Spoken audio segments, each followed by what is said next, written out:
Record, okay. Can you describe, and I do this by going through these sessions with you. Oh no, why can't I? Just a minute. I have to, the two enormous problems with corporate project finance are number one, when the timeline gets complicated, when you have a middle of the period, start of construct, middle of the month, when you want to make your model monthly, but you want to make your repayment semi-annually, when you have another problem. I used to think this was an easy problem until I just went through it again the other day, setting up a maintenance reserve account really well for large expenditures, and what happens if there's an inflation, and what happens if there's a different how'd you fund this? But the biggest one for me is this circular reference. So I'm going to spend a couple of minutes right now. Hetty knows this already. This is a case with an actual model. Okay, and now this is just we've disguised this. Okay, and they want to do different sizing and structuring methods, which I thought was really good. And this is the input C kind of thing. Hetty, she I never used to use input C, which is just embarrassing now. Input C and input S are just should be so standard. So what I'm doing is now changing in the input C case a different. So we're changing from to a CapEx scenario case. Okay, and this is what we did is we took another model and kind of did that. And then oops, I had forgotten to press the calculation button.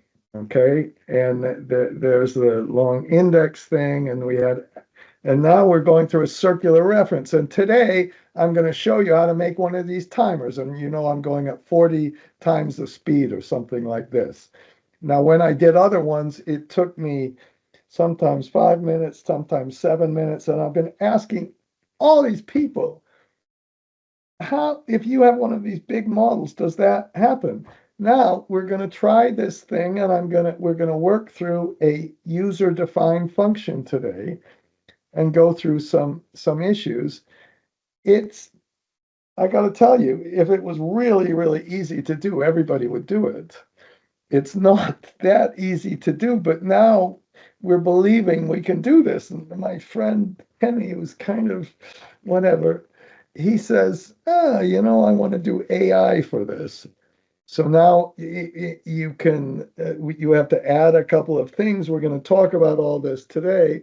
And now I'm just saying, oh, let's change the target IRR and do a goal seek on the IRR. And if you go do a goal seek on the IRR, you have to redo the debt, probably the debt sizing, because the cash flow will be different. And that means the debt size from the DSCR will be different. And now with the circular reference, that's 7 minutes. This time there's no thing. We it takes 4 seconds to actually run it.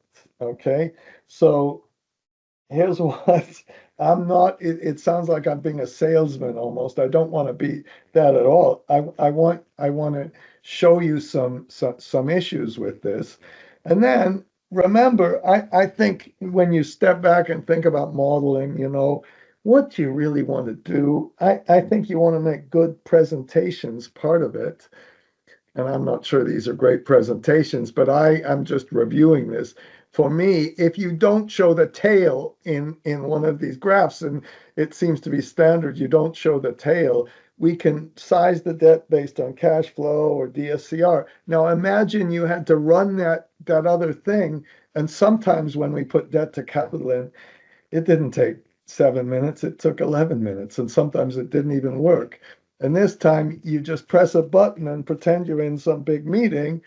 And now we're again finished in a couple of seconds. And then we can make our graphs and do our analysis and actually make the presentation. The reason the cash flow comes down like that at the tail is because there are no more taxes then. I mean, there's no more interest deducting from taxes, so their taxes increase.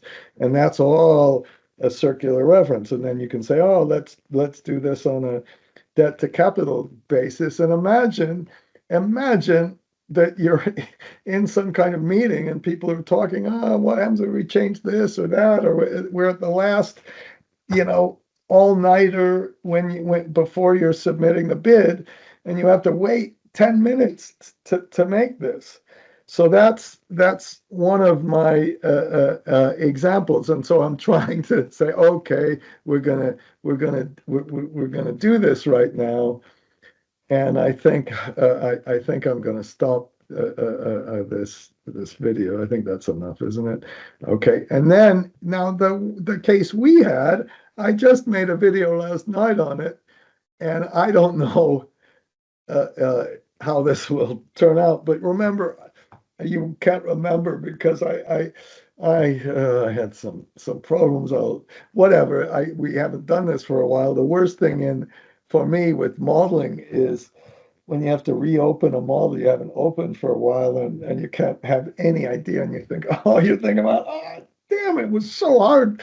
There must be, what am I even doing? Now, this was this case where we consolidated all the things together. Now, what we didn't do in that case that I added, what we didn't do is we didn't put a circular reference for IDC, I don't care, interest during construction, and we didn't do a circular reference resolution for the fees. But each of these little cases that when we're adding, I think we had about 12 cases, each of these different cases had had that problem because we have a construction period that was more than one period. It's a classic circular reference. If somebody tells you, which they do, I still get these people who say, oh, there's no such thing as circular references in the world and all that. That's just totally not true, because what you do is you use the model to get the debt right. And then once you get the debt right, you put the fee in, and then you have to use the model again to structure the debt. So it is a kind of a natural circular reference. So I tried this case, and you remember when we did this, we created all these sheets. And now the big problem with this, if you have a little model, the circular reference and which method you use is no big deal. We'll go through that today, and we'll go through some copy and paste, which is more realistic. But how can we get a scenario and analysis and a goal seek into a copy and paste? That's what we're going to do today. But once the model gets big, and models, if you all know this, models are getting bigger and bigger and bigger. And somebody the other day said, oh, let's make AI do all our modeling, maybe, but kind of it's a little bit like the alternative to AI. Let's just make a gigantic template model that we can fit almost anything in, and then by definition it's going to be really big. And that's where this stuff starts to fall apart. So what I did here, let me continue. That's our model, and it became a big model, not a gigantic model. I think I should have remembered this. And I'm going to put all of these little video things up here. So first I said, let's just pretend there's no circular reference at all. And then if you remember, in our little macro where we put all the sheets together, and whether you do this or some other kind of macro, who cares?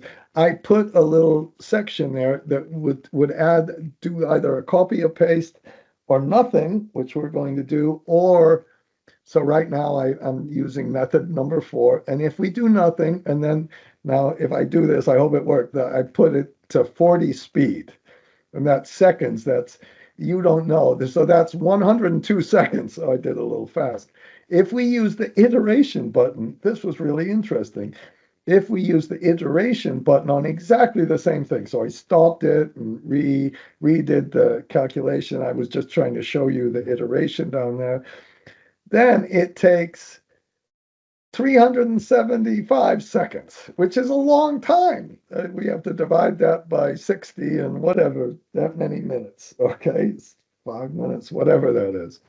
And then we do the copy and paste method. So that's so far. So the iteration method takes a long time as well. And then we try the copy and paste method, and that method takes uh,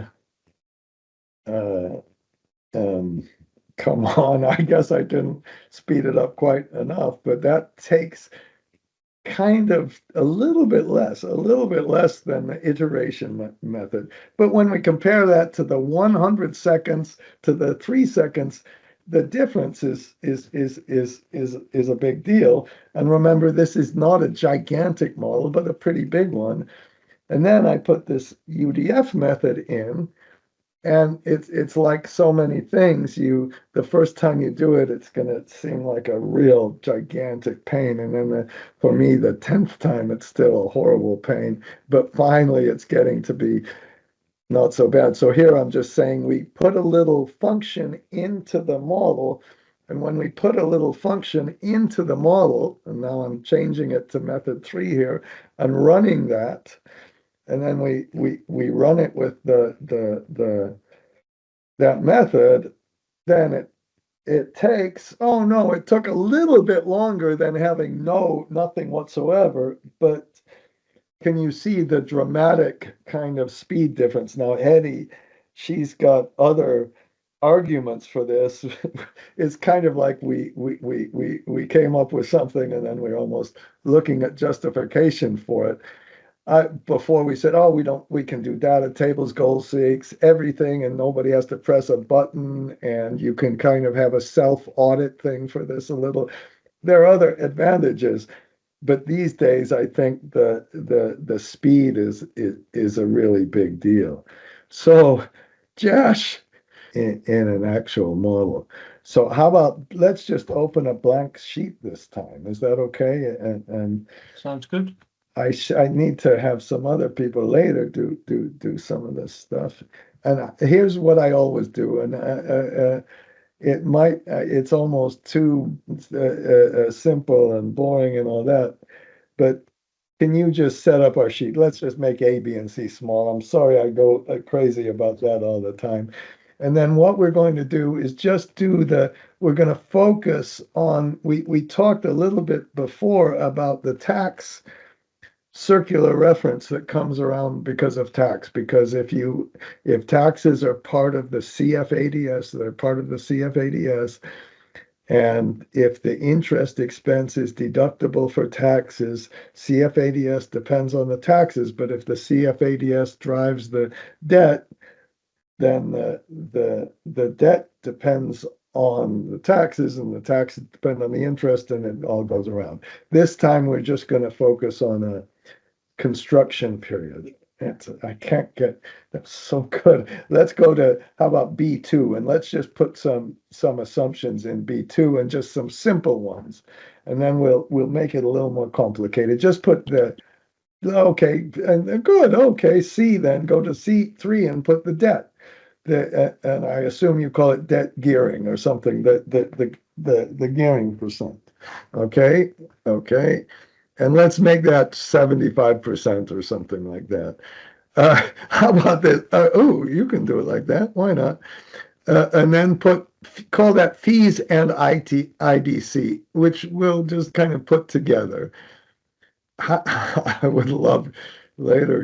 It's fascinating that you were at the forefront of actually getting a real hydrogen project financed. I can't get over. Let's make that a big number. Let's make that 15% or something.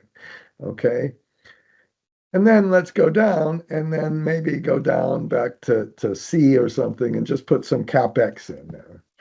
And for the CapEx, let's whoops, am I sharing? I'm sorry. Forget. Just go forward to column H or something. That's when we're going to kind of start the model. And this would be monthly, but let's have an S curve, which maybe you put 50 and then 60. You have low CapEx as your finding the site, getting the site tested, and in the same row, maybe 70, and then we spend a whole much, 100. In that instead of that 70, put 100 and 200 for this 7. That's good, fine. And then we finish the project and we have to test it out a little, so we have a little bit less in column M. Just go to one more column and put a little bit less. It doesn't matter. Okay, perfect. And then, so now in any model, maybe go back to B and put a sources. How about a funding needs and funding sources, or sources and uses, whatever you do. If I'm explaining project finance to people who haven't made a lot of models or anything else, I try to explain there are 2 cash flow models, really. 2 cash flows. One is before COD, one is after COD. Before COD, you need the money. After COD, you repay the money with a cash flow waterfall. And in that very first session we had ages ago, we said, and now you have, by doing these classes, it helps me a lot. We need one flag more than anything, and that's the construction period flag. It could be months, it could be years. How many years of periods of construction we have, how many periods post-construction, and then we can start to set up our timeline. If we and you have to adjust that a little bit for what the timing and all that. So the uses are CapEx, the CapEx we just put in. So, and then below that, put the IDC and fees. Sorry. And then put a total. Okay. And then go down, skip a line down, and let's go down and put the sources. And the sources go up and you put debt and then equity. Now, a lot of you have shareholder debt, which maybe we want to discuss in a different session. Some people have a equity bridge loan and put total down there. If you have those, what I do, but Eddie, you tell me if you do it differently. That equity, I just leave as the total equity. And then later on, we kind of have a little, I don't know if you want to call it a waterfall or a separation of the equity between shareholder debt and other things. Maybe that's style, and maybe that is not the same as everybody else. Let's go up to the CapEx and just start making a model. It'll take a second to make our model. Just put an equal sign and go up and get the CapEx. And press enter. Do you have Shift Control R? If you don't, it doesn't matter this time. I do, yeah. Okay, it doesn't even matter. Go down to total, skip the fees and IDC, because that's going to go to column H, and let's just press alternate equal. Take the equal sign away. Just let's practice a couple of things. Just press, or does that not work with a UK keyboard maybe? Take the equal sign out. I have a European one, but doesn't seem to. Alternate equal, does that work? Alt equal. No. It might not work. Try it again. Start one more time. If it doesn't, who cares? Alt equal. Yeah. Okay, great. And then Shift Control R. And then let's go and let's go down and how about next to go to E and put the debt percent, that's 75%. Up there, and then go forward and just take the total uses upstairs, F4, right, and multiply that by so just multiply that one by the total, including the fees. That's going to be our problem, okay, and then copy that across, okay, and then and then the equity, that's just the total minus the debt. In the next line, we don't have to put 25%, just, okay, and go up to the 50, up to the 50. Oh, did you do that? Up to the total needs minus the debt. And equity is always the remainder. Dividends are the remainder in the cash flow waterfall post-construction and dividends. And what Josh just did, I got in trouble for this once. He was just very efficient. He said, nah, I'm going to just do one at a time and not copy it across. That's our model. Now, when we go up to the fees and IDC, we have our problem. So you go up to F12, okay, and it go down, and then you put in, how about, I'm sorry, E12, let's put it in column E. That's good, and you put take that 15% and just put that there. And then you go down and take that, put an equal sign, get that 15% and go downstairs. And remember, for me, it's always the rule. If you've done a model nicely, everything comes from above. But until you have to go down to the debt, go down to the debt. I'm just pretending this is a function of the debt. That's not how it actually works, because we have to accumulate the debts and we have to put an interest rate and all that in. And I just looked away. Oh, good. Oh, I was afraid you didn't get the circular reference. And now look at this. First of all, you look at this blue arrow. I call this the nightmare blue arrow. I remember many years ago, I had a nice group of people, and we went to lunch, and it was April 1st, and we came back from lunch, and the model before lunch was okay. And then they put a bunch of blue arrows in there after lunch, and I went crazy. What's the matter? Oh my God, what's the matter with my model? And it was April Fool's, so that was a good holiday, good holiday. So now if you've got a simple blue line like this, if you've got a simple blue line, you can almost say, God, I'm going to be able to solve this with a UDF, and I'm going to be able to do it really easily. If it's a complicated blue line where it goes up, back, blah, then you say, oh no, we're going to have to put some array variables. I'll explain that later, where we have to go back and compute the opening balance and closing balance, and it gets a little bit of a pain. So for right now, I purposely made it really easy like this and just copy that across. Now, if you, and how about,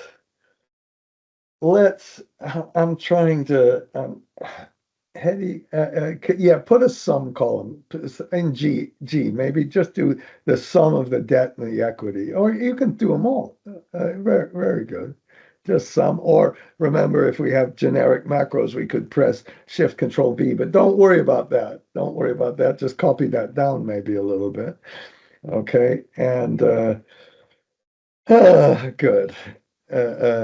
Can you just, just a minute. Is this, Josh, you don't have anything else open, right? It looks slow. No, I do. Maybe I should shut it. If you have some big model, okay. Oh, cool. Maybe not. Good. Oh, good. It's just that's kind of interesting. And so if we left it open, we could make a better argument for that UDF even, because it Excel. So just copy that down. Let's just copy that sum down. Okay, good. And just delete the two blanks there. Okay. And I don't know why this blue arrows don't always work perfectly, why it went to the next one. Now, if we just, we did this before. How about this? Let's record a macro. Let's record a macro. And when you record this macro, so go to the developer tab and record a macro. And how about, you could create, let's just record one this time. Okay. And just call this iteration button. One word, iteration button or something. Okay. And I've never done something like this before, but I think it would work. Press OK, and then go to the file. And after you go to file, go to options. And after you go to options, go to the formulas. And can you click on the enable iteration button and then press OK? And then stop recording the macro. Now, when I first saw VBA do it like this, I thought, oh my gosh, this is so cool. And I don't know, it's certainly not AI, is it? But it helps you along, which is what AI maybe should do. Could you just format all that crap and put Shift Control Q? Just take all that one and press Shift Control Q. Josh, you're getting so much better. And then now it's all working. It's all balancing. We've got the total uses equaling the total sources, and we would put that in. Let's look at the macro. Could you go to the developer, stay in the developer on the toolbox there, just make a button and get that. Oh, no, don't make a button. Sorry, don't make a button. Delete that. Cancel that. Let's make a checkbox instead. So delete that, and let's make a checkbox that just click on that checkbox, and let's how about this? And then go right click on that one. Now, yeah, this is iteration. Just so what we'll do is when we hit this button, it'll turn the iteration button on, and then we can turn it off. Now you right click and let's assign that macro to the one we just did and go down to where it says this, all instead of all open workbooks, put just this workbook. I'm pointing as if that, and press OK, and then let's just look at what it did. So you right click on that, and then go to assign macro, and then go to edit. Okay, and all it did, it says iteration button equals true. So now the reason I made this the checkbox is we want to switch that iteration button to true or false, depending on the checkbox. So go back to the Excel, and then oh, good. Oh, I like how you did that. Actually, see, I get these ideas from right click on the iteration and just this time go to format control. And just this time, we won't even refer to a different sheet. Just on the cell link, maybe go up to K3 or something. So just put up there in K3. Click on that, press enter, and then whatever, it doesn't matter. Sorry about that. And then how about let's just remember now, if you click on that button right now, it will always be click off of it, and it will always just be turning the iteration button on whenever we click that thing. Can you go to L next to that, L3, just type iteration, and let's remember how you make a range name quickly. And remember, this has absolutely nothing to do with the generic macros. Can you select those two together, the false and the iteration together? Shift Control F3. Shift Control F3. That's our way. And you might have to, if you have the function button, you have to, Shift Control Function, and it says, let's make it from the right column. So that's correct. We're going to make the named range from that. Press OK, and you can get into this debate about whether you should do those kind of things. Whoops. But you see, Ed, it's not calling it iteration. Just still in this dialog box. Just only click on K, not on. Only click on K. There, it named the range. Okay. Yeah. So now right click on that thing again. Right click on the little that thing. You right click and go down to assign macro and press edit. And then you can just use that square bracket thing. So right down there, can you copy where it says application iteration? Just copy that line and first make it false. Just Control C, copy it, and you just press enter. Just press enter and then copy it again, Control V. And then just before that, true, put an if statement. So go to the left of the application, the same line, down where it says true. Put if space, and then put a square bracket, iteration. That's a range name. Just type the word iteration. That's what we just made, and then close the bracket. And sometimes I think you should put dot value. I don't quite understand when you're supposed to do it. If iteration dot value, and then you put space then. And the way that works is, if it's true, just put the word then. What that means is that if it's the iteration, then you make it true. Otherwise, we're going to leave it as false. So if you go back to the Excel now, so you can see what I'm trying to do maybe a little bit. Click off of that, and if you click on that iteration button, if it's true, it's okay. Click false, and it should say, then it should give us our circular reference again. So we have a little tool, okay? And you can use that. I use that for showing comments.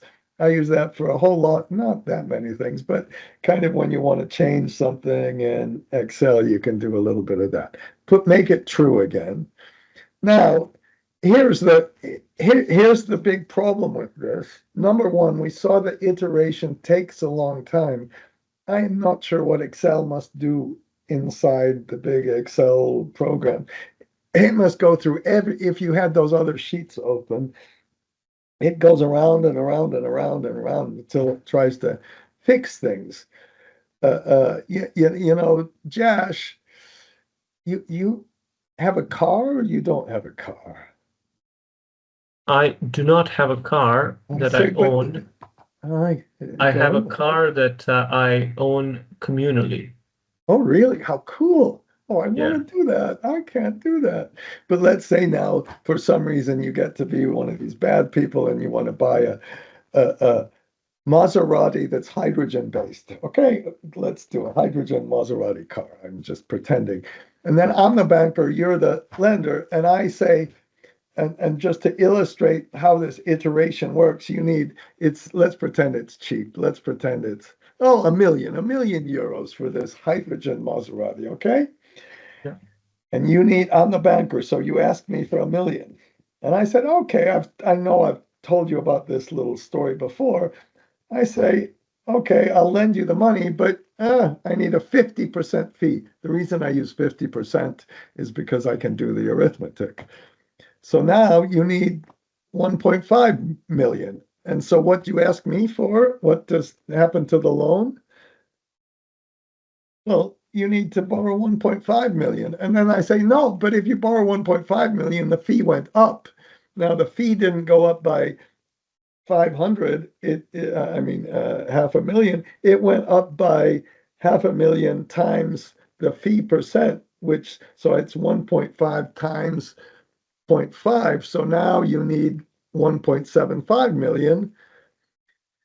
And then you tell me, okay, I'll borrow 1.75 million. And then I say, no, the fee went up, but you notice the incremental fee. If you go through that, just let's not do that in Excel. We eventually it goes down and down and down, and eventually it goes to zero. And that's what the iteration button is actually doing. And it's a famous kind of thing. You can iterate around all these circular references and they go down. And that's why in copy paste, we use a do loop. And that little example kind of explains it. Now, Brian did something really interesting. How about this? Can you just put in column, how about let's put in N8. Let's just put some crazy thing. And let's say how much, I don't know how many, let's say that's 1,000. So we have this crazy thing where we're and then could you insert a line just below there? And call that, where 1,000, call that the EBITDA you get. So in line 7, in C7 or whatever, call that EBITDA, go down. Or how about, yeah, that's, and then below that, put free cash flow, insert another row. And again, this is something, I know people don't do this, put an equal sign down all the way starting in column H, and the free cash flow is escape. Let's just start there. Is the EBITDA you get into your pocket up 1, which is 0, minus the capex, minus the capex, just minus, and we're going to compute an IRR. Press enter and press good. And that's it. Nothing else, nothing fancy. Just copy that across. Okay, maybe shift control, very good. And then let's compute the IRR over in column E or something. Just yeah, put project IRR. And that's, I'm sorry about this. I know people don't do it that much, but that's, for me, always the first number to compute. And see if that's reasonable. Press enter. That's too high. So we don't need that high a price. And now let's do a goal seek on this without a macro or anything else. Let's just do a goal seek. And I'm sorry, let's do it right. I'm sorry, I'm going too fast. Go to row 11 and put target IRR and then compute the, so this is it's just put, and let's say you wouldn't tell me, oh, I'd love to talk about what kind of IRR you need on the very first hydrogen project. Okay, 10%, good. Maybe good or not. Let's right next to put the in column F, put the NPV at that target IRR equal, Okay, I'm sorry, a formula. And whenever you do a goal seek with IRR, now the IRR itself, Excel doesn't tell you this, but the IRR itself has a iteration. It has a circular thing in there, because what the IRR is doing, it's going around and around and to find the NPV equal to 0. I'm not absolutely sure that the IRR is really doing that, because who knows, I can't look at Excel. Let's just do a goal seek. Now, I haven't ever tested this, and I would expect that this goal seek to make the NPV equal to 0 by changing that 1,000 in N9, I would expect that this goal seek doesn't cause any problems. So could you go to data and what if analysis, and then go to goal seek and set the NPV equal to 0. Because of that little circular thing in the IRR, it's so much better to do it like this and change N, the top 1,000. Okay, press enter. And if you do that, the goal seek works just fine. Okay, no problem. But now let's do another goal seek. Go down to you see you have the total debt of 447 in G21. Let's just go up to the top somewhere, go up to P, for example, go up to P8 and put target debt. Okay, and I had a little bit of a problem the other day when we were doing this. Very good, and just let's put 500. So what we want to do is, and if you ever have this, go down and put computed debt just below there. It will do it kind of like the same thing, and just put an equal sign and get that 447. Press enter, and then you put the difference. Just take the difference between those two, and then we'll do a goal seek, and we'll set the gearing to whatever it takes to get the difference to be equal to 0. So do another what if analysis, and set that difference to be equal to 0 by changing the gearing, okay? And now that you can say, okay, this is a disguised example, but this is a very real example in a sense. When you get to the end of the model, you want to find out what price you can bid on and what things you can bid on, and that always happens if you use the iteration button. For me, that alone makes the iteration button completely useless. You have to go back and type in the 75%. But because we basically almost make a model so you can run a couple goal seeks right at the end. And the goal seeks almost always will depend on the debt itself, because the whole issue with project finance is that we're doing a whole bunch of debt structuring. But then we have more problems. If you set the iteration button on, if you go to J18, go down to J18, and just type the letter A for a minute. And then what would you do? If I had this, I would press the undo button. Wouldn't you do that? Mm-hmm. Well, undo it. And it doesn't help. Now, you can say this is a disguised example and all that. I have to tell you, this was years ago. I can't believe this. It was horrible. It was one of the most horrible experiences I had. I had this big model we were using, and I was in a class even, and I was using this iteration button because I thought, these people, they don't want to go through the whole copy and paste and all that stuff. And then everybody was getting values all the time. It was a nightmare. And when you get values, now I also met somebody from Los Angeles who said, I have this method. I deref.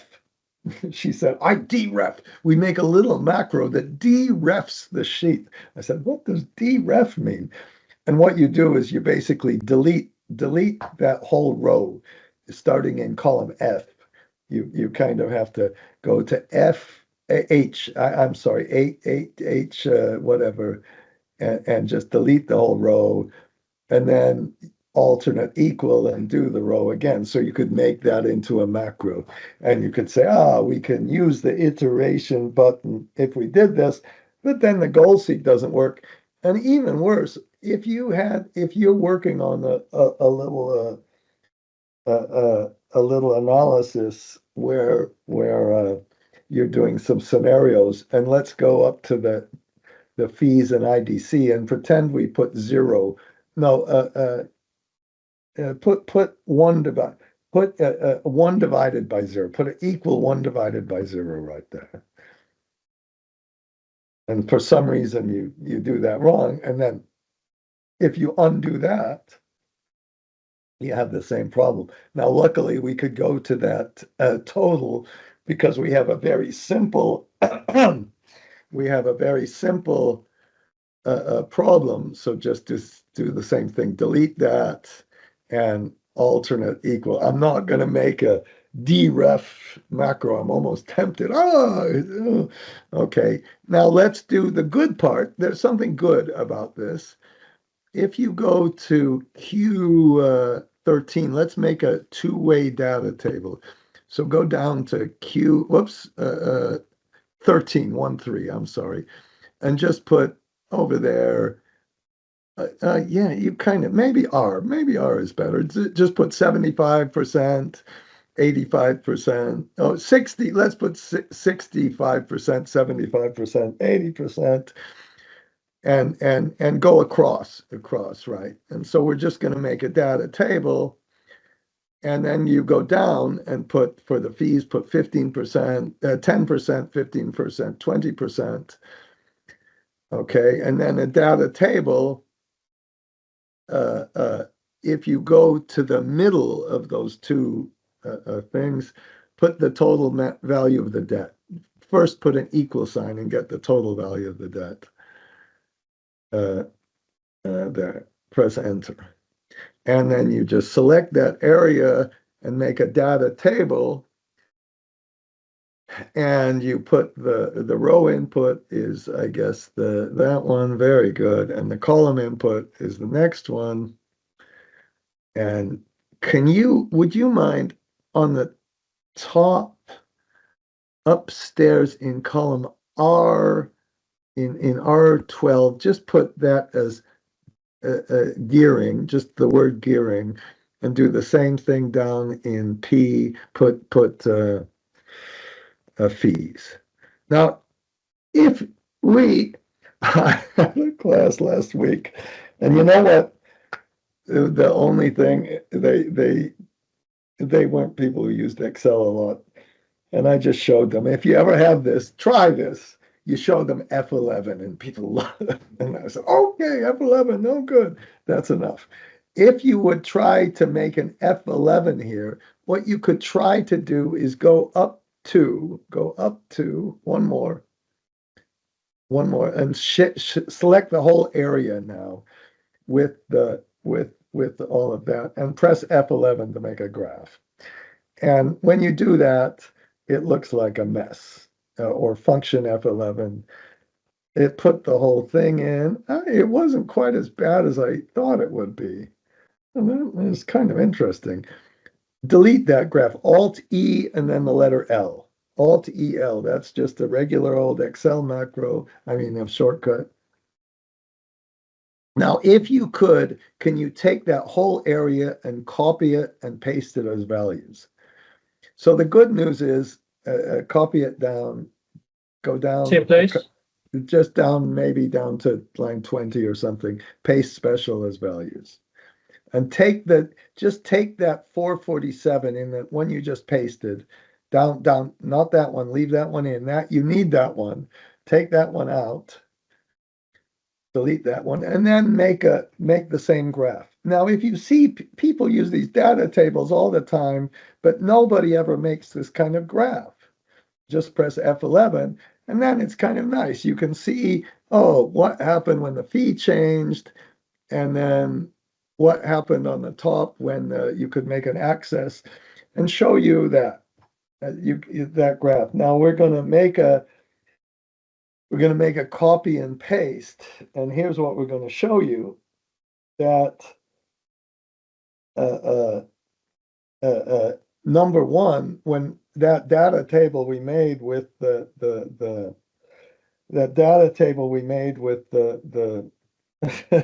iteration button turned on, when we use copy and paste, you have to make a whole nother macro to make that data table. And maybe that's good because you can present the sensitivity a little bit better.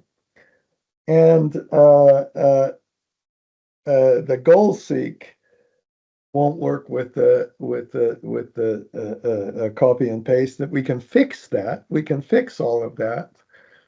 Okay, so that's our next. Let's now do a copy and paste, and let's do a copy and paste kind of efficiently. So what we're going to do now is say, that iteration button, that person in Los Angeles who said, oh, we can deref it. No, it doesn't do the goal seek, even if you can deref it. And I can imagine derefing would be a pain if you have a whole bunch of circular references around the place. So let's go down and let's go and make a copy and paste block.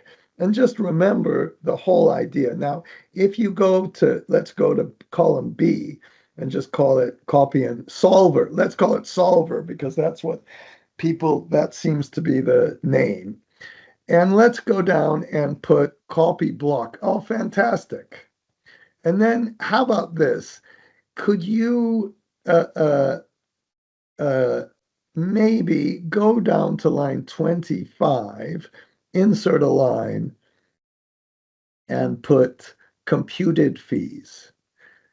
And this time, go forward, and I've never done it like this, but our little example, Hetty, I don't know, give me some ideas.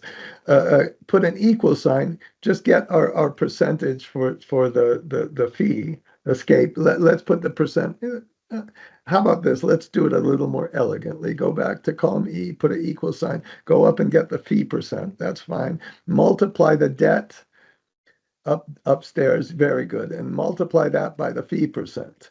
And that's kind of how your model will look. Now it's wonderful.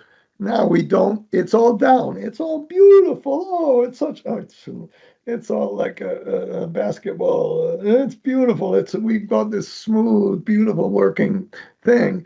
And for the copy block, just put an equal sign down in line 28 and get that computed fees. Okay, and I would almost, I'm not sure what people's opinion is on that.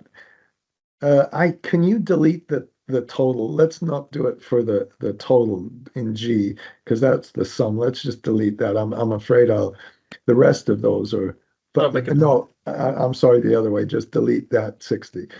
And then, and so I would almost put computed fees to copy block. You don't have to, of course. And then you could have a few different other lines. Let's leave some blank and go down to line 30 and put total copy block or something. I'm sorry. No, leave that. Sorry, Josh, leave that. Oh, yes, fees. Very good. No, you did it right. Sorry, Josh. Oh, I should listen. And then we could have other, how about right there, put other circular references. So the idea here, and I didn't used to do it like this, and again, you just should steal ideas from other people's models.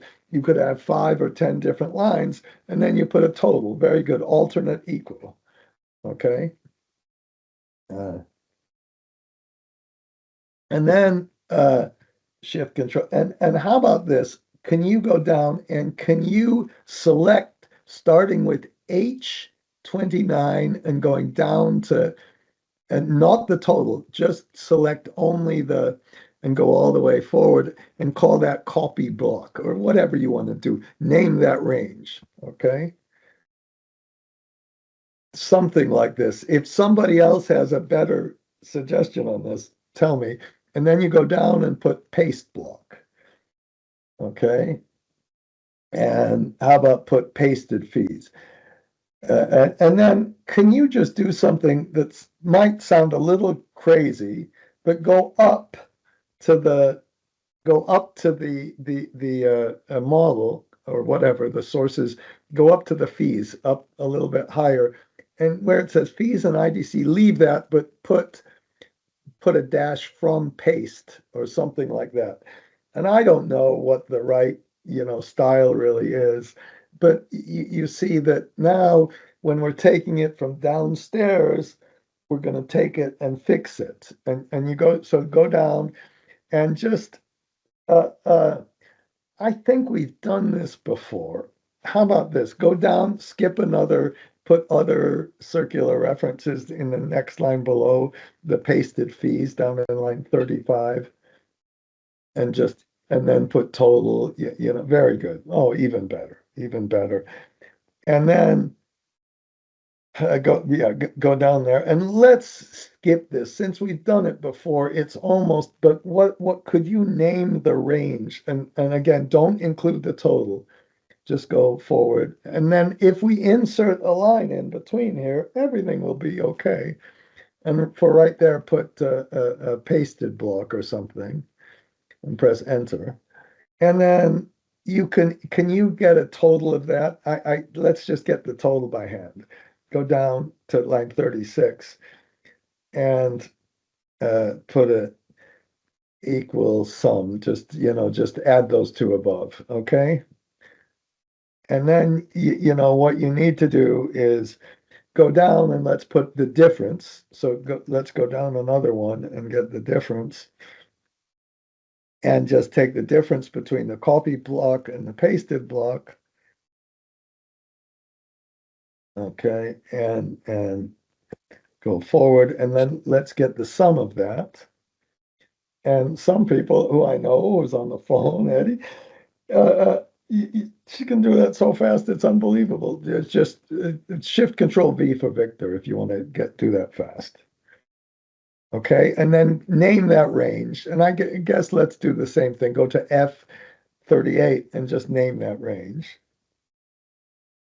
Down there, go back and just do can you just practice, just name it difference? Okay. The total, you mean? Yeah, just only the total, not the rest So of it. just call this difference? Yeah, you can do it like that. Perfect. I was going to have you do the shift control, whatever. Just that's totally fine. Function. Now let's make a macro. Let's make a macro so fast it's ridiculous. So all you do is you go to let's just make a new macro. Go to developer and then macros and then put right where it says button, just put copy paste right there. Just call it copy paste. One word. Just change the iteration button name, copy paste, put create, and you put, I'm purposely having you do this fast, insert a few lines, and you put do until, and you put a space and put an open bracket, square bracket, and put a difference. And after you type the word difference, close the bracket and put dot value equals 0. So you're going to go around and copy and paste and copy and paste.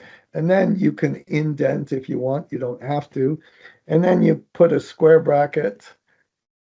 How about indenting a little bit? Put a tab it. Just press the tab button and put a square bracket and put, it's always the paste block we're defining. So put paste block and then close the bracket and put dot value. Now, the other day I forgot to put dot value in. It was really bad. And put equal, open the bracket, put copy block, and close the put dot value and press enter and put loop and take the kind of tabbing away from that. So the idea, that's just again, and that's it. And let's see if it works. Go back.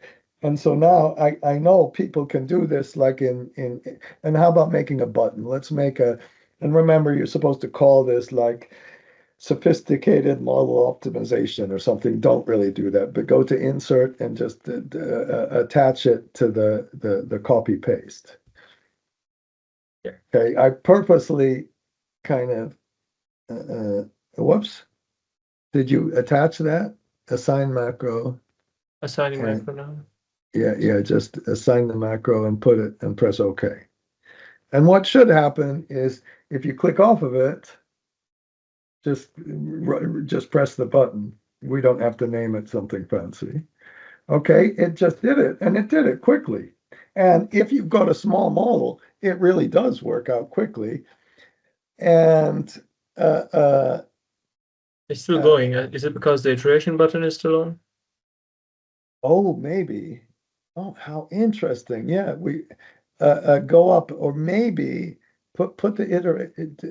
Let's I'm sorry. Oh no, I didn't do the key thing. Escape.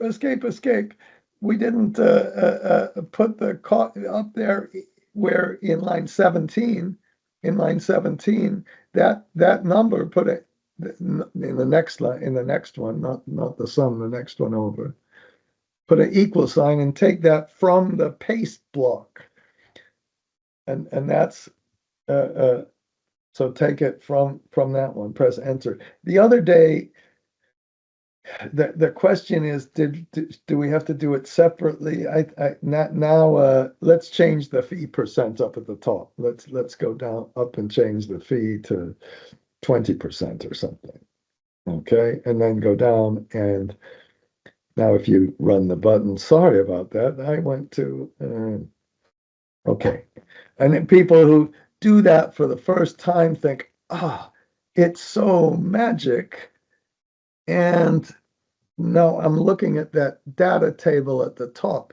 Do you notice the data table at the top is not that data table is not working anymore? Do you see that? Because how would the data table know it was supposed to run the macro every time? So whenever you have a copy and paste, any kind of sensitivity analysis is going to be a little more difficult. Now, partly I feel guilty, kind of, I feel like if I go to the UDF too quickly. So let's fix let's fix the data table. Is everything okay? What you can do is take the inside of that data table, take the inside of, no, let's do something else first. Let's fix the goal seek first. If you want to make that goal seek work, can you go and make that diff arrange name, just make DIFF, kind of just like that, okay? And let's, what we have to do is set the gearing in E4, make that a range name too. E4, the gearing. Okay, and so we're going to make a goal seek. I hope we're going to make a goal seek, and we're going to make this time we're going to, with the goal seek, we're going to, sorry about saying this. We're going, come on. We're going to use range names. If you don't use range names in a goal seek, if you insert a delete line, you'll get a problem. So let's record a macro and call that, you can just name that macro goal seek. And press OK, and then do the go to data and what if analysis, and go to goal seek, and do a regular old goal seek. Set the difference to 0. Okay, and change changing the cell gearing. Okay. And then press OK. And the good news is it worked. And stop recording the macro. Very good. And then, but the bad news is if you go down, I think we'll have a difference. See, it's a difference. So that's the problem with the goal seek. Now that's a pretty easy one to fix. Let's go back. Let's go and look at our goal seek macro. Okay. So just go to macros and press edit. Press edit, I'm sorry. Okay. And just so everybody knows, take that application cut copy thing. I don't know why it always does that, but take those 3 lines away, and we're going to set that DIFF. So the Q10 is DIFF, and just put that inside. Now that's just a different way to do. You could have put a square bracket, perhaps, I don't know. And the E4, what was that? Was that gearing? Is that what we named the range? Okay, put gearing. Okay, and then what you do is upstairs where you have the copy and paste inside the loop. To be careful up here, what I would do is go before the do until, go up one, before the do until, enter, and you just type goal seek. You don't have to type run or anything else. You just type goal seek, as long as you don't have, that's the name of the macro. And then you also put goal seek inside the go down inside the thing. And if you're really fancy, and I don't know if you do that, you'd put the difference. You could put difference dot value plus the DIF equals 0, but this should work. Let's just leave that. Just no, just leave that for right now. That's all you do. And then you go back to just to confirm, we have goal seek twice, right? Once I just do it at the beginning to make sure everything works. And you're just going around and around, and you're doing this. I think do the goal seek before. Let's do that. That would make logical sense. Put the goal seek just right before the paste block thing. So up one, and then enter inside the loop. Okay. Sorry. So it's doing the goal seek, then doing the circular reference. Leave that too. I leave that just in case. Maybe it's not really necessary. And now let's run the copy and paste again. Okay, and what you'd really do is you'd probably have one macro that does the copy and paste.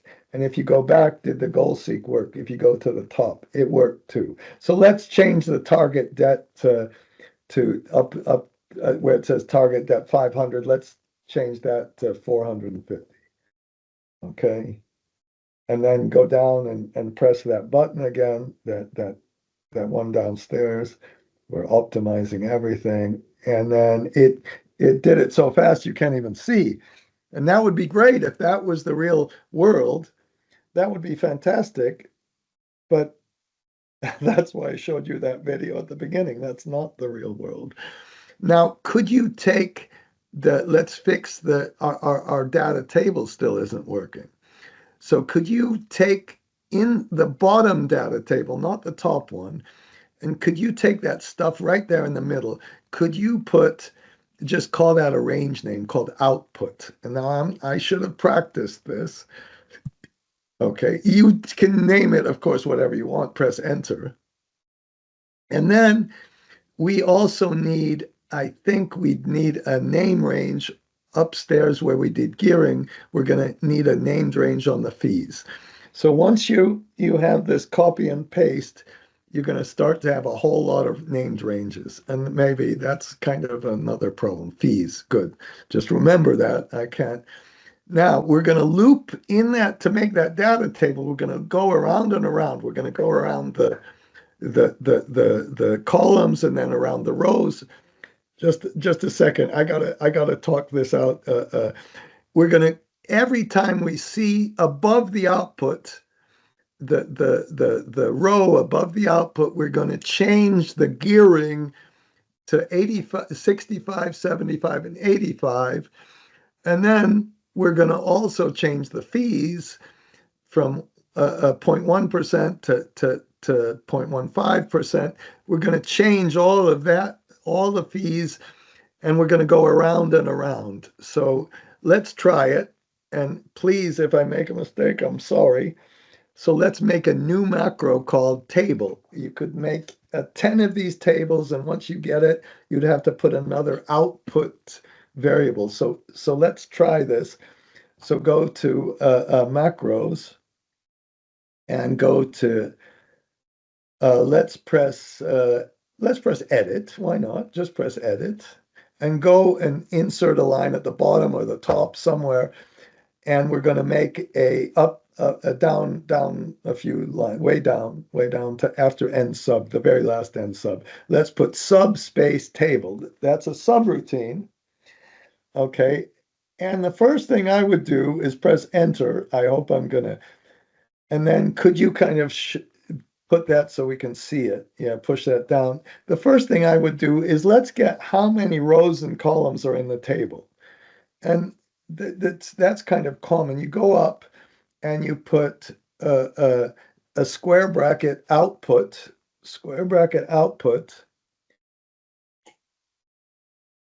and it doesn't matter if it's capital or not. Close the thing, dot, I think it's dot rows dot count.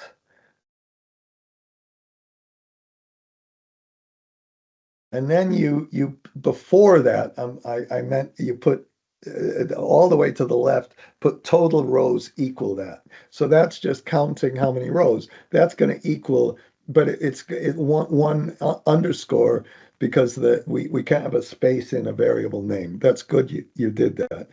So and then you can do the same thing with columns. So you can very good. And it's so often that if you're writing one of these loop around things, you can do this. Let's just press enter. Could you put go down and put a enter?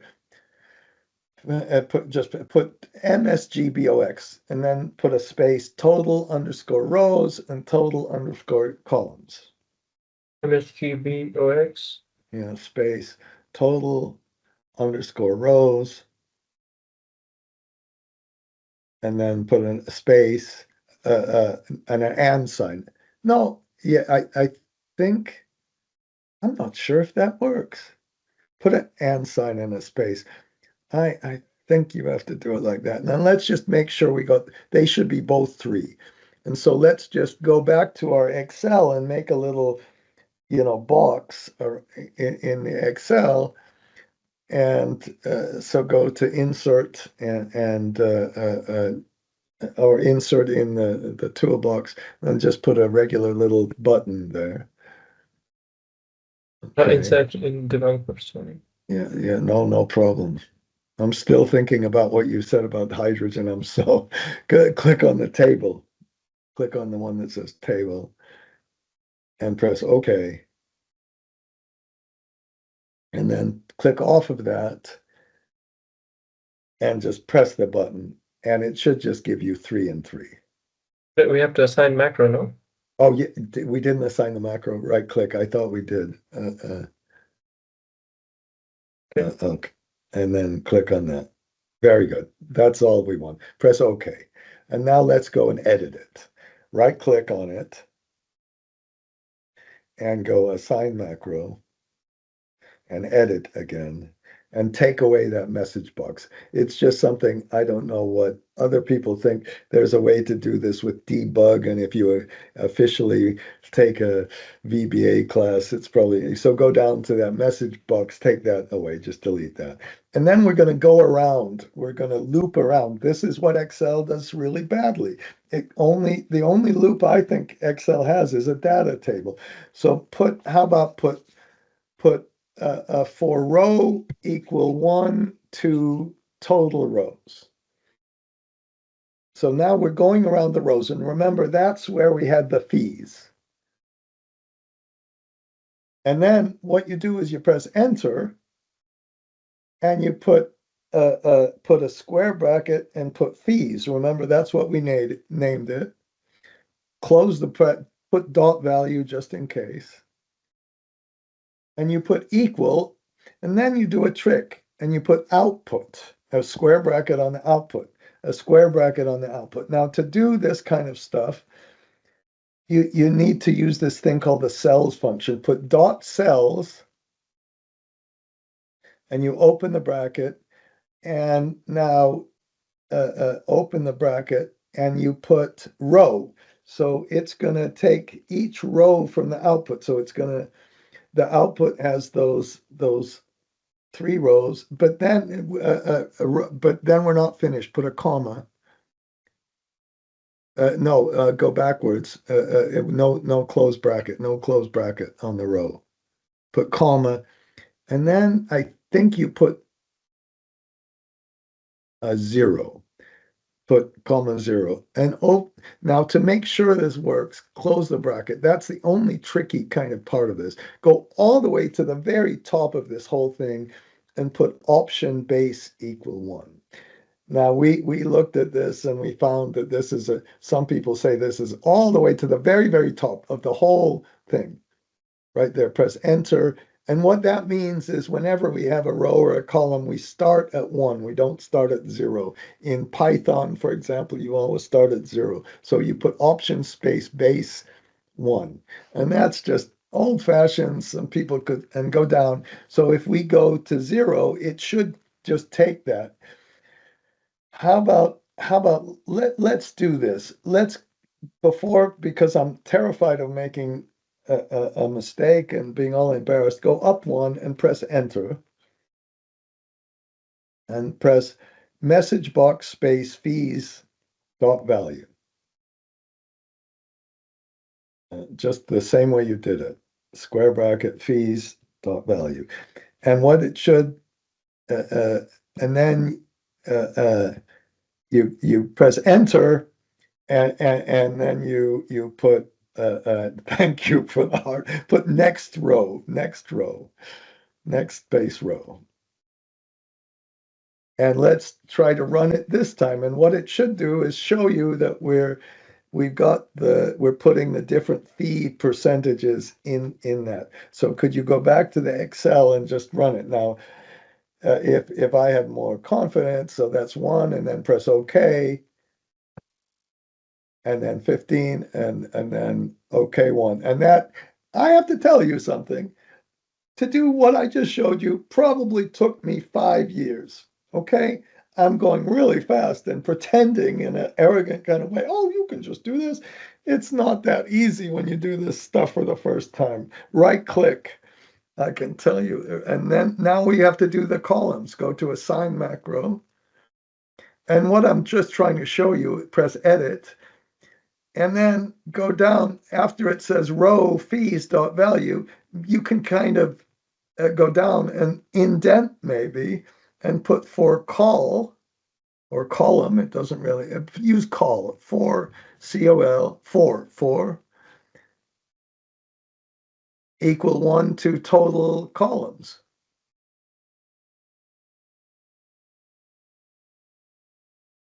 And then we're going to do the same kind of thing, but this time we're going to go down and instead of assigning fees, we're going to assign gearing, remember? So another tab maybe, we should have really put it doesn't matter.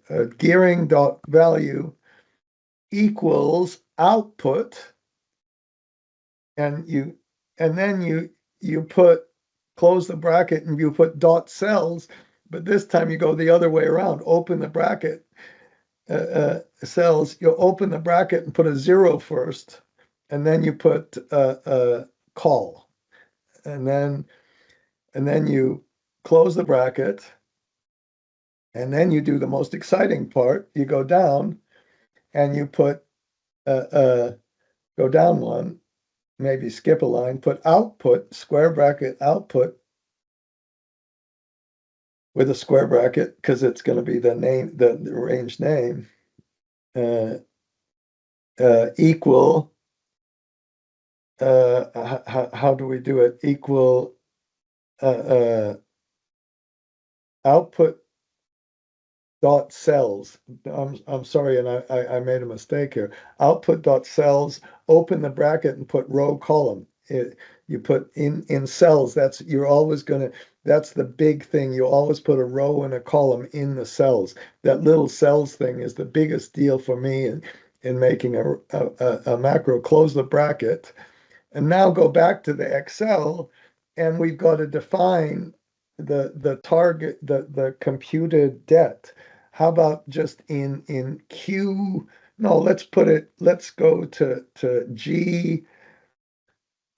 That's the total debt. That's the sum, right? We want the sum of, no, yeah, that's what we're putting. Just name that range debt. So that's like our output. That's what you put in the square thing, put debt. Now, and almost even in a simple model, I know this took a little while and was hard, but even in a simple model, I almost would say, forget the data table. Let's do this ourselves because we can put this data table in any sheet we want now. If we did the named ranges, we just have to put our named output range in a different sheet. And we don't have that little problem with the top left thing. And now go back and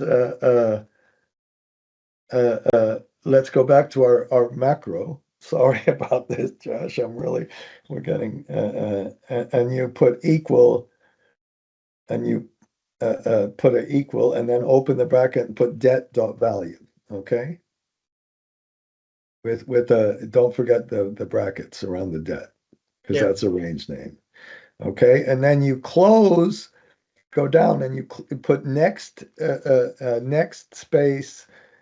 Whatever it was, call, next call.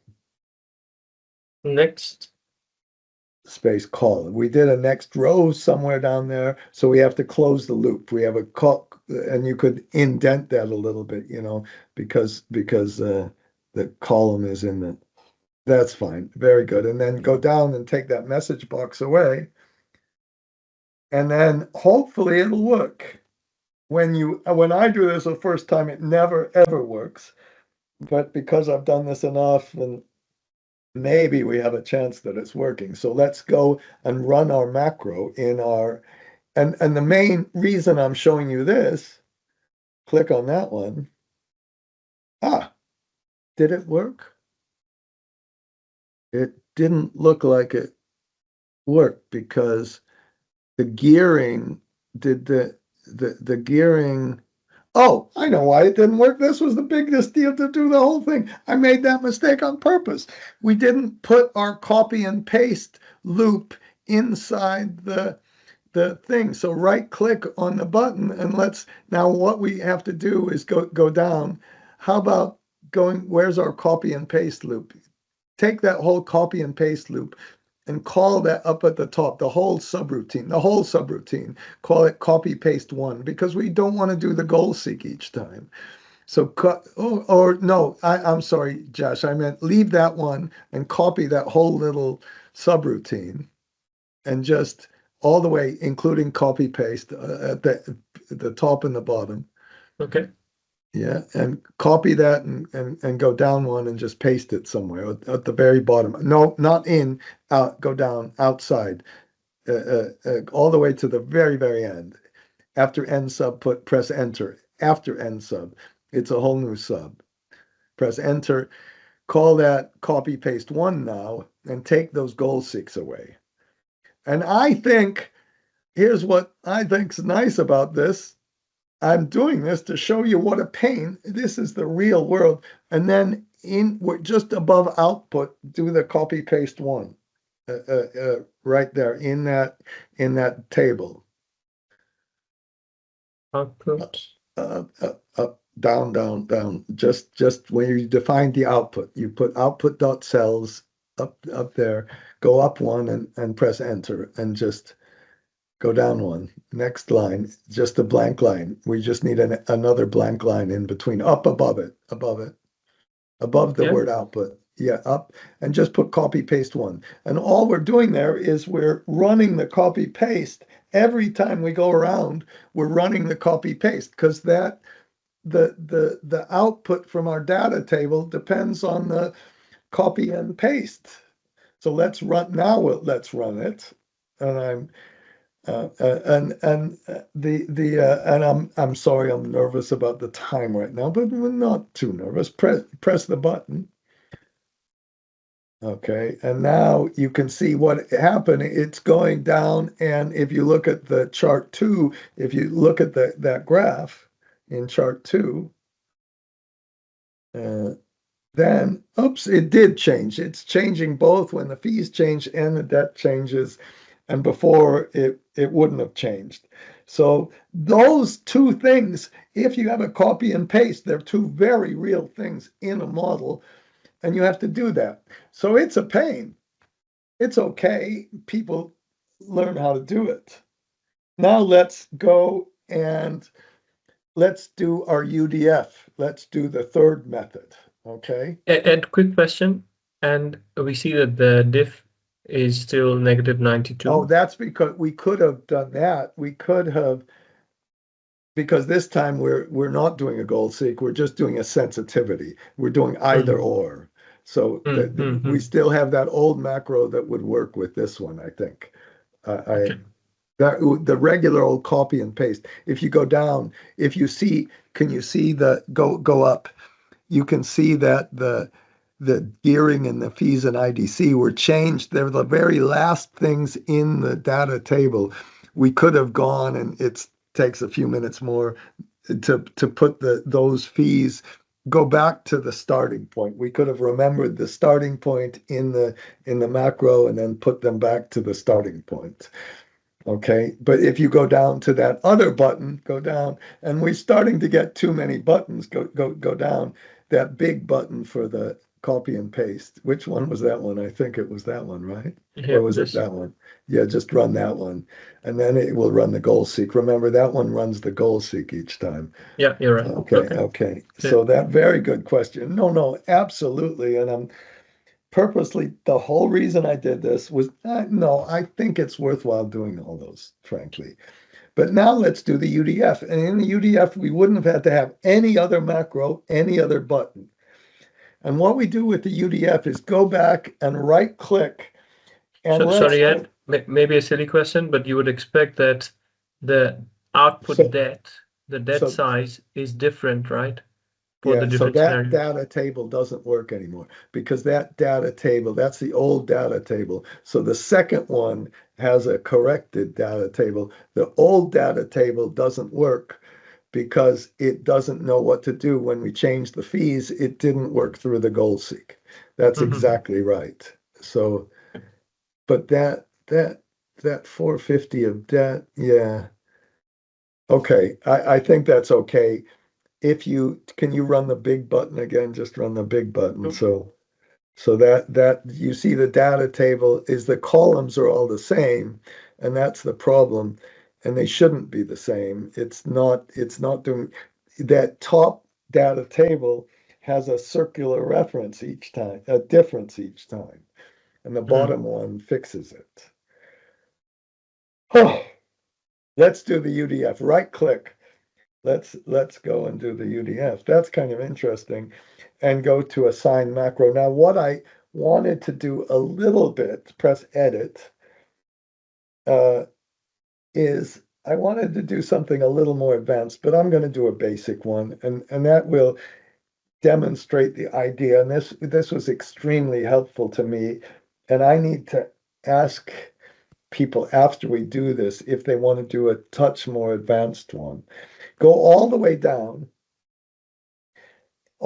to the bottom. And now if we're going to write something like a sum function. Let's write something else. So Josh, you live in Geneva. I do, yes. Vous parlez français maintenant? Oui ou non?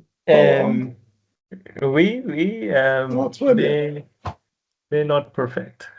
Let's do it. Pas perfect. Mais c'est très bien. Okay. Well, how about up there, put function space hello. Let's just make sure everybody can do this.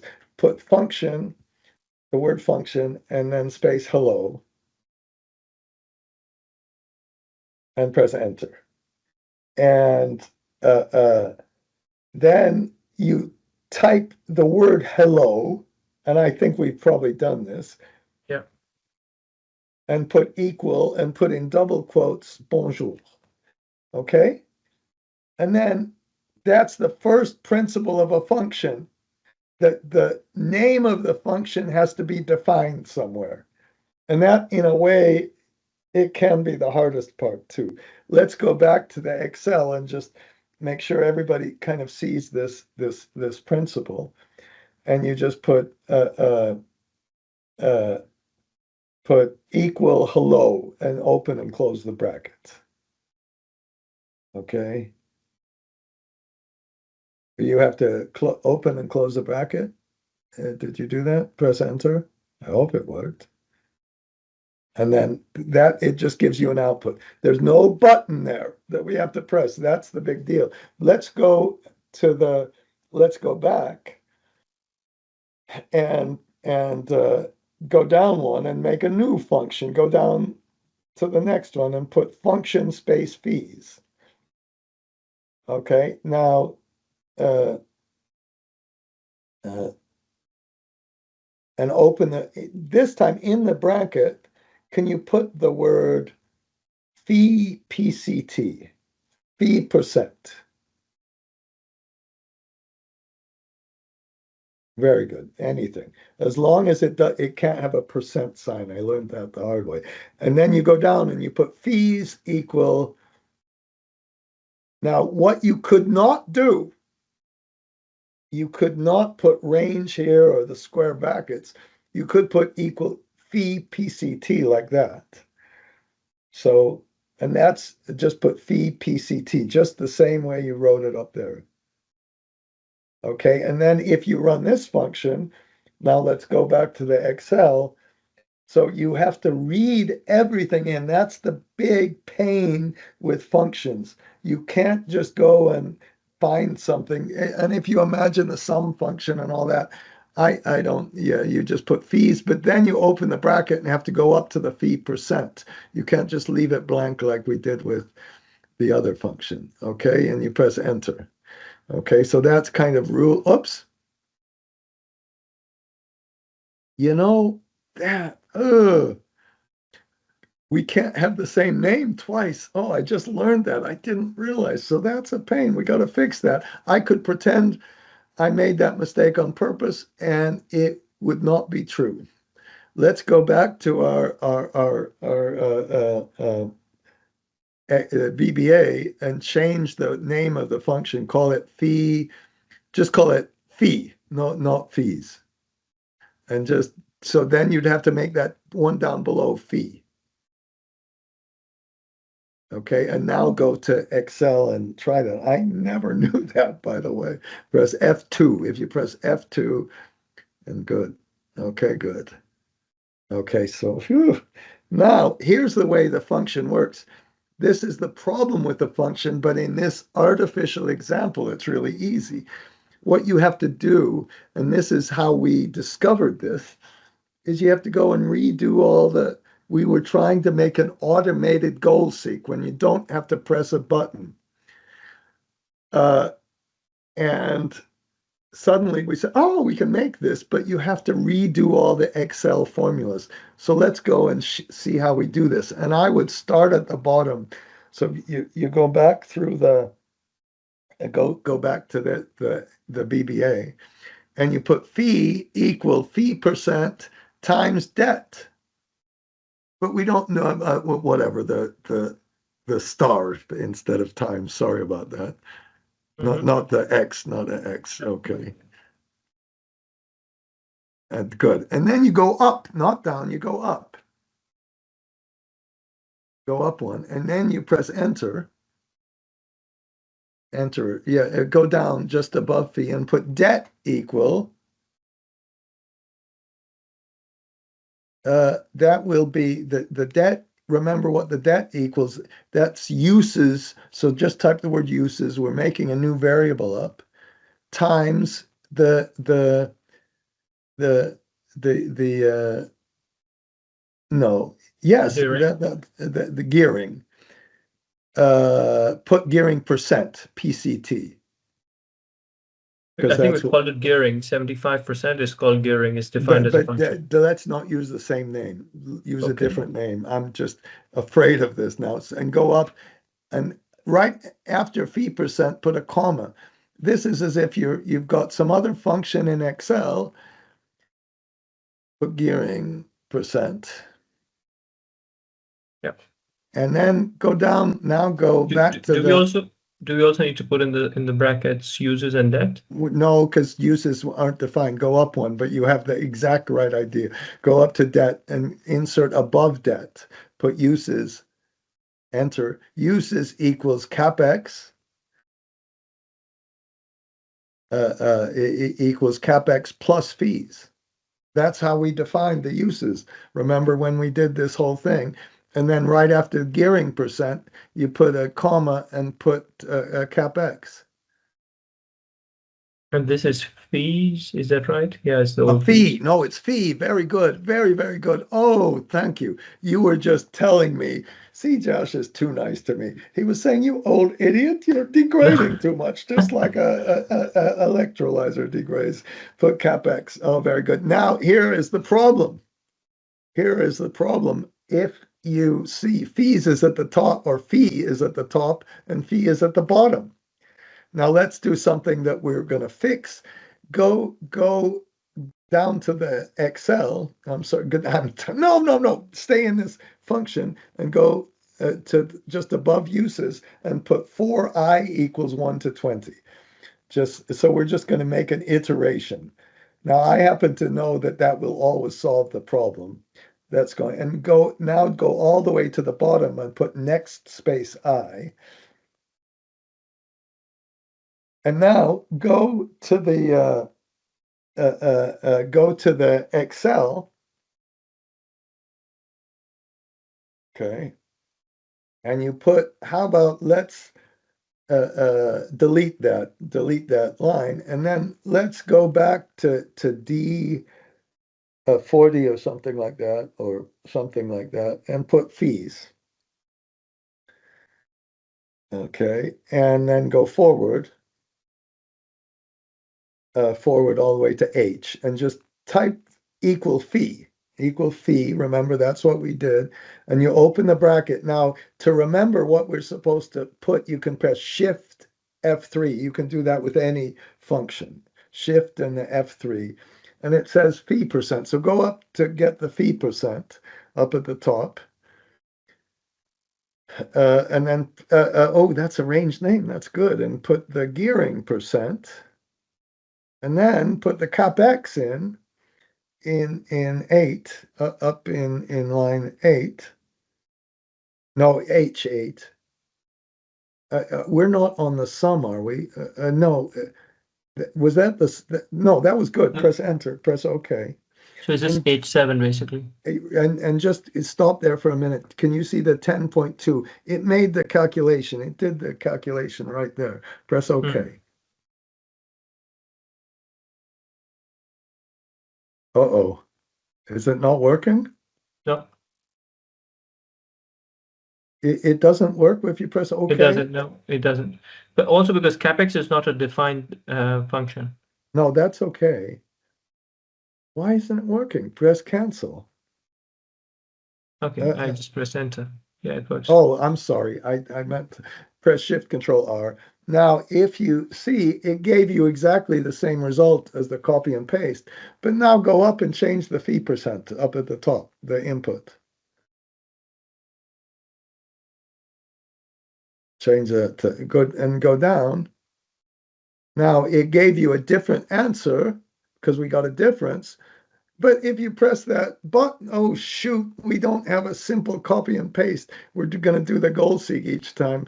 Right click on our thing, right click on our, go to assign macro and press edit. Take the goal seek out. Just put a square right in front of the goal seek, put a single quote and put a single quote on that other goal seek. That takes it away. Now go back and run the, click on that one and run the, and can you see it gives us exactly the same result, but we didn't have to press the goal seek button. Now that has that's dramatic. If you go up to the data table this time, now that data table should have worked. Oh no, for the fees and IDC from paste, now we can put from UDF, and you could even put a little if statement there. So go to line 17,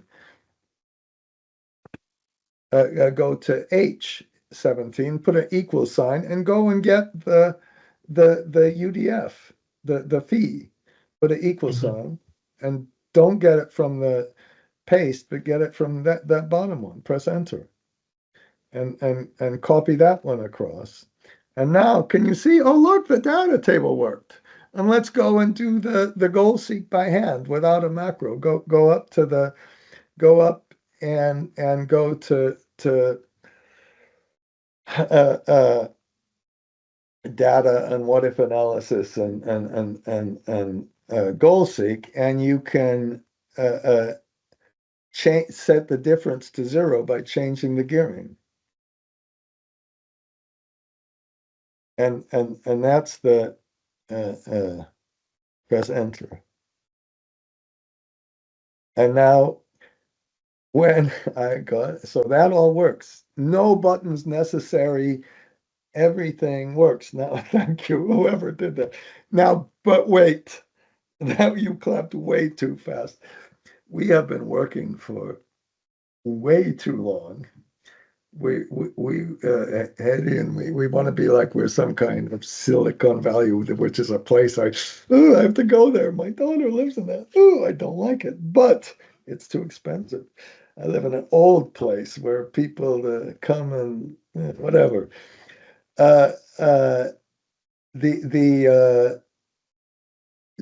Writing out those formulas can be complicated, and we have to figure out a way to do all of that really efficiently. Let's fix the last thing. There's one more thing to fix in that little UDF. Let's fix one more thing in the UDF. And now in that UDF, go down to the bottom. Instead of doing 4, you can almost make it just like as similar as possible to a copy and paste. Can you go up above 4 and type difference equals 100, something like that? Difference equals 100, way above the 4 equation up there. Go down all the way. I'm sorry, in the UDF. Go all the way down. All the way down here, in here? Yeah, just in the next line, just the second down one line. From 1 to 4, you mean? Up one. Yeah. But put difference. I hope that works. Just type difference equals 100. And then instead of 4i equals 1 to 20, put do until, just almost the same language we used in copy and paste. Take that 4 away and put do until, oh, you're good, very good. Go down. Do until difference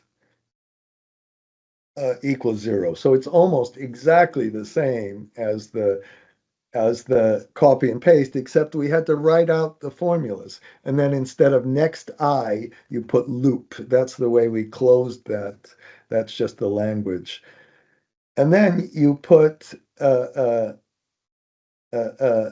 there, you put, very good. And up before the loop, you put the last, put, let me make sure I do this right. Put a difference equals fee minus last fee, the last time you computed the fee, and press enter, last fee, and you go down and put last fee equals fee. So what you're doing there is, I hope, did I get this right? Let's make sure the logic is okay. So first time you compute the fee, just go all the way to the top, just underneath the word difference, put last fee equals 0. Just so we're just way up, way up. Enter, right there, enter, and put last fee equals 0.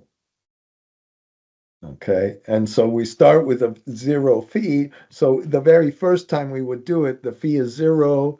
The new fee is some number, the last fee is 0, so the difference is not equal to 0. And you go around and around, and eventually the last fee equals the fee. So that's kind of making it. Let's just make sure that this works, okay? And that's so Ed, quick question. Are we saying then that instead of going from arbitrarily 1 to 20, you can just use difference? right. So that will solve it maybe in 2 iterations instead of 20. That's exactly, I should have said it. Thank you you're just helping me out now, Josh, which is great. Okay, that's exactly what we're doing. And in a small model, it doesn't matter really, but in a really big model, that's when I showed you that dramatic kind of time difference. You want to be as efficient. So go up and change the fee percent somewhere up at the top, right? Okay, good. And then, so now it's all, it should all be working. If you click on the button, let's just check it by clicking on that button, and then we have the same number. So I have to thank everybody for coming to this. You know, having our sessions and having a discussion like this, it's incredible for me. It forces me to go back and think about things. When I have a regular old course, people don't have the patience to spend 2 hours on these little things. So I am going to, I think, can I ask everybody a question now? This is too simple of an example. If somebody would anybody, once we have a more complicated circular reference where those blue arrows go back, up, down, and around, and the biggest thing would be that, of course, the fees aren't the debt times the fee percent. You accumulate the debt with IDC and with fees, and then when you and then you have a circular reference, and you can have a circular reference related to taxes. Should I stop here, or would you like a second session kind of showing you some of those little complexities, and again, it's it's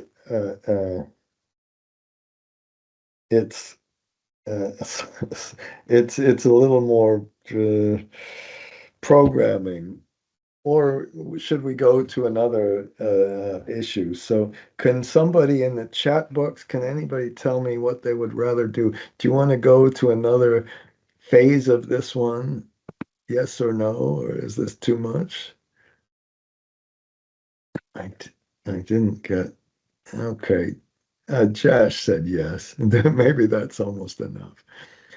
I'll think about this. Let me, because you know what I could do, Josh? Maybe everybody's dropped off now. I don't know.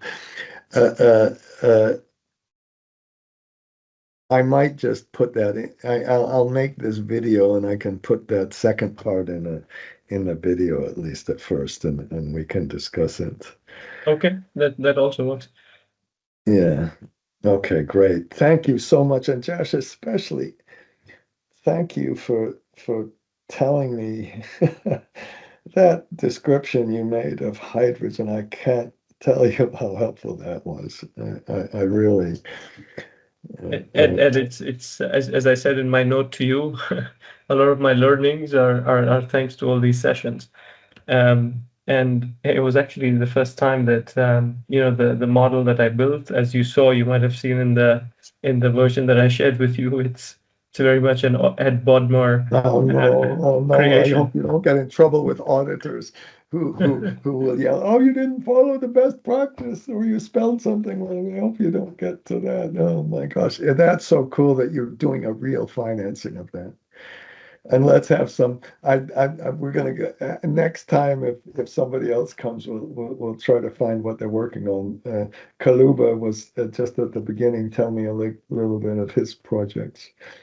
Okay, I think it's time for you to have a good weekend, Josh, especially if you're in Geneva. Oh my gosh. Okay, I lived in Geneva when I was 0 to 1 years old. I wish I knew it. Okay, except is it a little expensive to live in Geneva or not? It is, but the quality of life is truly excellent. Okay, very good. All right. Thank you so much, Ed. Thank you. You're very generous with your time. Can you send this file, Josh? Yes. Because I think I will send it to you first, or would you like me to circulate to the? And then I'll put it on that one page that we have reserved for our stuff. Okay.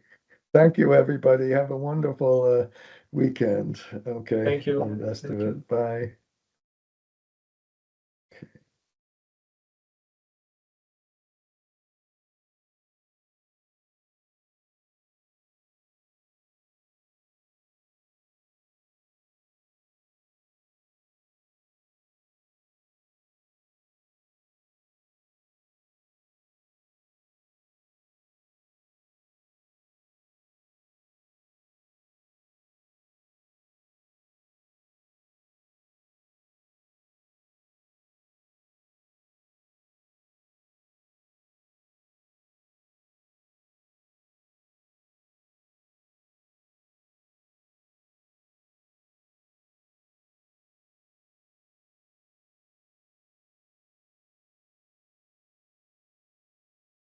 Josh is wonderful. Josh, can you just talk for just a couple of minutes?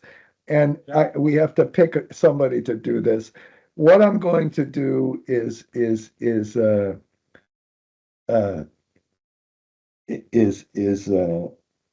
just start with a blank sheet this time. We're going to do a simple one, but then we're going to go through exercises and modifications.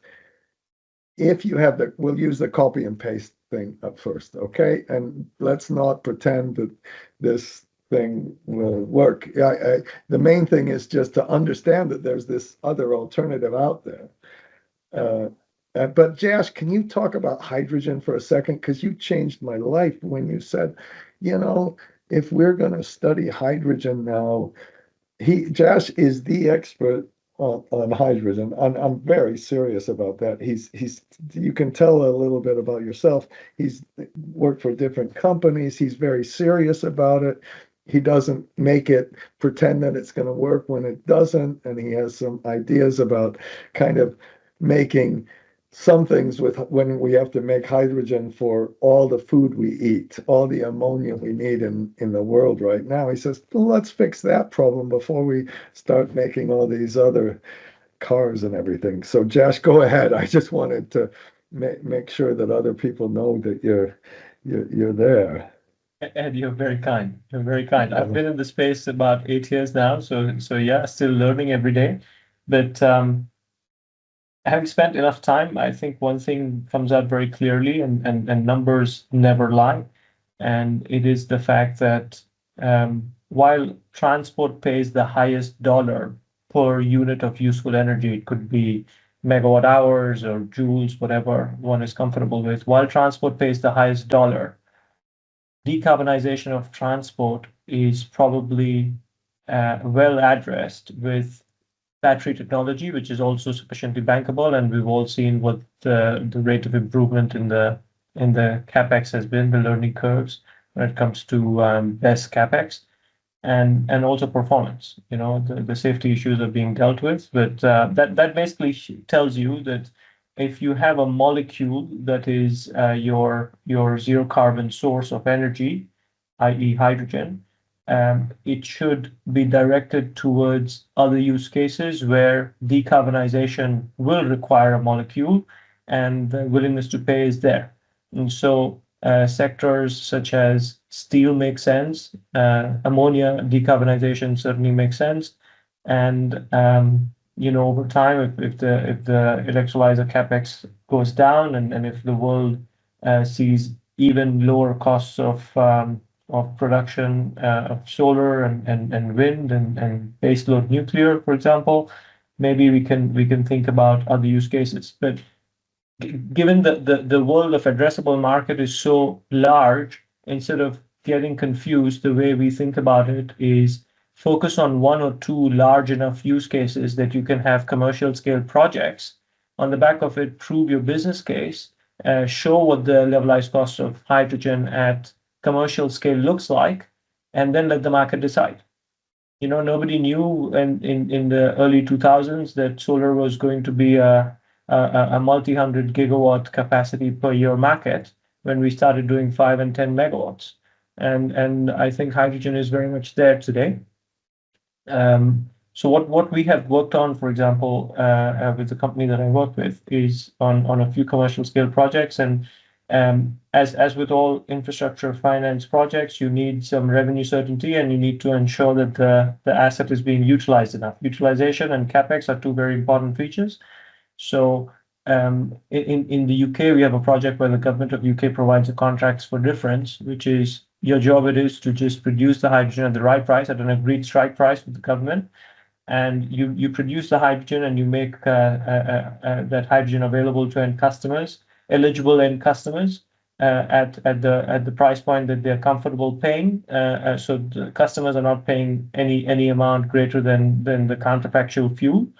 And then the government tops you up to that strike price. And it was actually just a week back that we received credit approval from 2 UK lenders for providing non-recourse project finance into a hydrogen project. It's in some ways unprecedented in that market because this scheme is very, very new. The contracts for different scheme is new. And it basically goes on to show that with the right financial framework, one can unlock project finance. And this project finance deal took so long to go through due diligence. It was also loud and clear to all stakeholders, including the lenders, that this is not going to compete with 20 and in America even lower, $3 MMBTU is the price of gas there, or sometimes even lower than that, which is roughly $10 a megawatt hour if you convert it to megawatt hour, dollars a megawatt hour. And the cost of hydrogen production is no less than 150, and 150 includes capex and opex, and opex, as we all know, if the cost of electricity in itself is in the best markets, call it Asia, if it's 40 and 50 for round the clock power, then if you take that through an electrolyzer, obviously that increases, and then you have to pay for capex. So it's a world of a difference in terms of cost of production. Maybe I went on for too long, but the message is that No, you you don't didn't. want to win the world over by saying this is your silver bullet, but start small and scale in markets that have no other alternatives for decarbonization. Fantastic, actually, really, really. I hope everybody's okay with this. But I thought we have these wonderful groups. That was really for me you were very quick, I thought, and explained the whole thing, the whole thing extremely well. And that contract for differences, just so everybody's clear, that's on the hydrogen price, not the electricity price. That's absolutely correct. It's on the price of hydrogen. The government goes through a very comprehensive due diligence exercise with the projects. So the government has a very good understanding of what the levelized cost of production will be, including the IRR, including the margin that the project need to make. And then you agree a strike price with the government, and the price risk is addressed, because you then only have to produce the hydrogen and sell it into the market. So the volume risk stays with the project, but the government is your entity when it comes to making you whole up to the levelized cost of hydrogen. But how about if I say it like this? That strike price is, can I call it similar to a PPA price? That's not like a swap contract or some other contract, because the volume is uncertain. Would that be okay to say it like that, Josh, or is that too simplistic? No, it is correct that every time you produce a ton, a megawatt hour, or whatever unit one is comfortable with, every time you produce a unit of hydrogen and you sell it into the market to an end customer that is an eligible end user, then the government pays you this tariff, which we call strike price, which is, in other words, the levelized cost of hydrogen, and one can compare it to PPA tariffs. Yes. Very good. Okay, and now we need some volunteer to go, but Josh, that was so good. Thank you. For me, do you want to go, Josh? Josh, I'm more than happy to. Yeah. okay, Very happy let's. We're gonna do here just to give you a outline. We're gonna take a very simple example, make it a little more complicated. And we're going to compare the iteration, the copy and paste, and the UDF methods. We're going to when we do the copy and paste method, let's just illustrate and see it. Some of this is a little bit review, and I feel a little guilty about this. But let's see how we do a copy and paste and a data table, which in real models will be a scenario analysis when you have the copy and paste. So it won't be, Hedy, it won't be quite as simple, and you've got to help me out, Hedy, if you can on this. And then we'll do a UDF method kind of to show how it solves all of this. And then we'll make the example a little more difficult, and hopefully I'll finish off by showing you kind of what it looks like in